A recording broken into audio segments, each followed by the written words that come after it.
L'aquariophilie fait de plus en plus d'adeptes, Natacha. Alors, ça veut dire que c'est l'arrivée d'un animal dans la maison, au même titre qu'un chien, qu'un chat. Et il va falloir bien sûr bien préparer l'arrivée de cet animal. Et pour ça, il faut des aquariums. Exactement. Et ça va même au-delà de l'arrivée d'un animal dans la maison, puisque aujourd'hui, l'aquariophilie est une véritable tendance qui s'inscrit vraiment dans une volonté de se faire plaisir, une volonté décorative aussi, parce que les aquariums sont parfois de véritables tableaux vivants au sein de la maison. Et les designers d'un côté et tous les spécialistes de l'aquariophilie regorgent aujourd'hui d'imagination pour essayer de nous proposer des aquariums de plus en plus design qui vont réellement être un élément de décor dans la maison. Et à côté de ça, on a une autre tendance qui va plus vers la simplicité des aquariums, ce qui permet aussi de rendre cet art de vivre abordable à tous.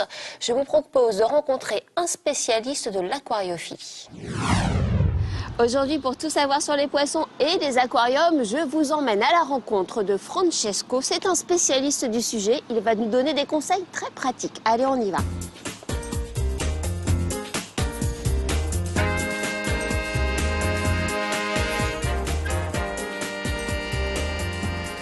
Bonjour Francesco. Bonjour. Alors aujourd'hui, on est venu à votre rencontre donc pour parler aquariophilie. Je crois que c'est vraiment quelque chose qui est dans l'air du temps.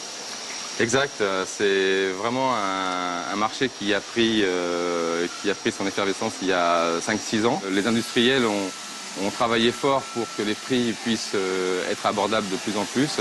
Est-ce qu'on peut aller voir un petit peu plus loin dans le rayon, là où il y a des choses simples et minimalistes pour démarrer en aquariophilie? Avec plaisir, on y va. Alors pour commencer, Francesco, il faut acheter quel type de poisson?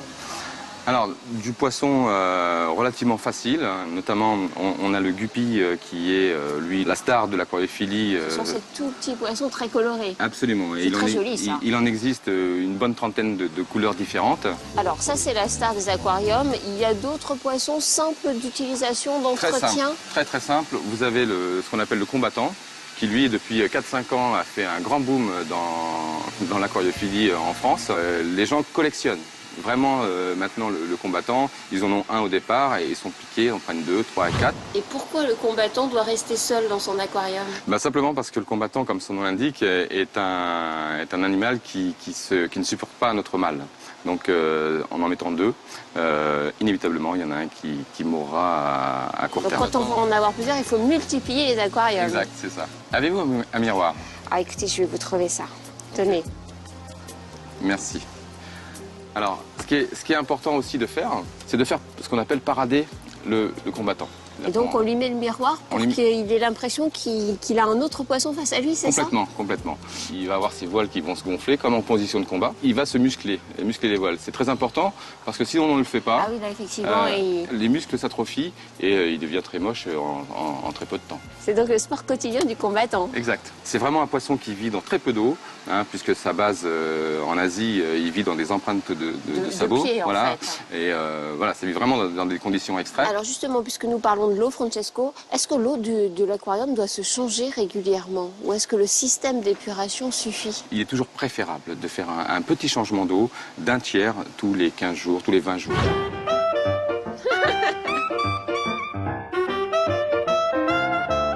Quelle est la tendance en matière d'aquarium?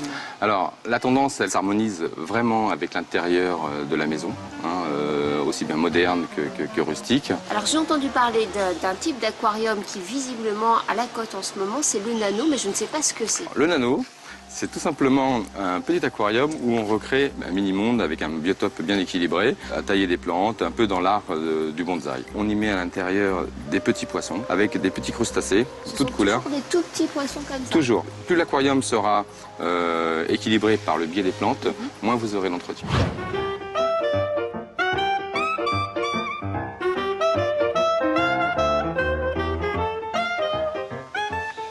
Et alors, qu'est-ce qu'on leur donne à manger? Vous avez des alimentations de base pour une majorité de poissons, mais par contre, il est bon de cibler la nourriture par rapport aux poissons. Il faut simplement que l'alimentation soit mangée dans la minute qui suit.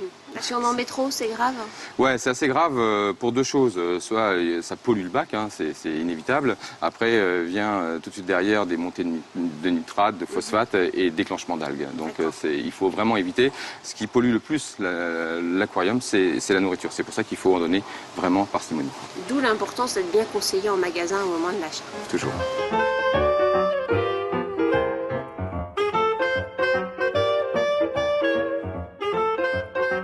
Je vous propose maintenant de mettre en application tous les bons conseils de Francesco. Je vais prendre tout ce qu'il faut en magasin et on s'y met tout de suite. Dans le sujet, on voit, Natacha, que l'aquarium est vraiment très esthétique dans la maison, mais il peut y avoir aussi des aquariums, justement, sans poissons, avec justement des petites plantes. Oui, les paysagistes font des tableaux vivants véritablement avec que des plantes, des élodées, des cryptocorines, que des plantes avec vraiment très peu de poissons, 1 ou 2 pour nettoyer les vitres, etc. Mais il n'y a pas de filtre, il n'y a rien, c'est uniquement un tableau végétal et c'est vraiment extraordinaire. Et en aquariophilie, les deux grandes tendances aujourd'hui, c'est soit de reconstituer un véritable écosystème naturel, quelque chose d'assez complexe qui s'adresse quand même à des spécialistes de l'aquariophilie. Et à l'extrême de cette tendance, on a la tendance du nano, comme ce petit aquarium, où là on est sur un volume d'eau qui est particulièrement restreint, entre quelques litres simplement jusqu'à 10-15 litres. On va y mettre généralement un poisson, quelques éléments de décor, mais très peu de décor, et ce poisson va tout à fait s'acclimater dans un volume d'eau très restreint. Alors là, il s'agit d'un combattant, ce sont des poissons qui ne supportent pas leurs congénères, donc il faut les laisser seuls, ou alors si on les mélange avec d'autres poissons, il faut que ce soit des poissons d'une autre espèce, ou éventuellement des petites crevettes. Mais ça, quand on veut démarrer, c'est très bien, parce que finalement, c'est d'une simplicité absolue. Vous avez un seul poisson, un volume d'eau qui est vraiment limité. Pas de filtration particulière. Et ça, quand on veut démarrer en aquariophilie, c'est le compromis parfait. Aujourd'hui, ces petits aquariums sont parfaitement design. Celui-ci a un fond coloré que l'on peut changer à loisir. En fait, c'est simplement une feuille de papier qui est mise sur le fond de l'aquarium. Et lorsque vous changez l'eau de l'aquarium, vous pouvez en profiter pour changer le décor du fond. C'est un bel aquarium pour la cuisine, par exemple. Avec le chlorophytum, ça ira très bien.